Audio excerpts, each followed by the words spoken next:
Welcome to Penrose Learning, where we make understanding easy. In this video, I will show you how to make canned beans at home using an easy method.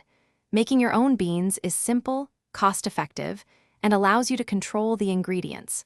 We'll start by soaking our dried beans overnight, which is a crucial step for a quicker cook time and better texture.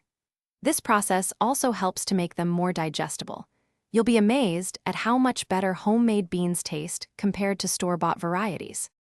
Now that your beans are soaked and rinsed, it's time to cook them. Transfer them to a large pot and cover them with fresh water, ensuring there's about 2 inches of water above the beans. You can add some simple aromatics like a bay leaf or a clove of garlic to infuse extra flavor.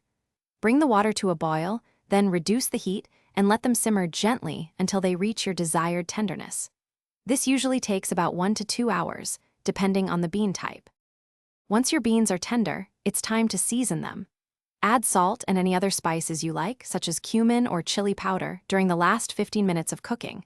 This allows the flavors to meld beautifully. After cooking, let the beans cool completely in their liquid. This helps them absorb more flavor and stay moist. Then, transfer them to airtight containers. They'll keep wonderfully in the refrigerator for up to 5 days, ready for your next meal. For longer storage, freezing your homemade beans is an excellent option. Once cooled, portion the beans and their cooking liquid into freezer-safe bags or containers. Make sure to leave about 1 inch of headspace at the top to account for expansion as they freeze. Label your containers with the date, and your beans will stay fresh in the freezer for up to 3 months.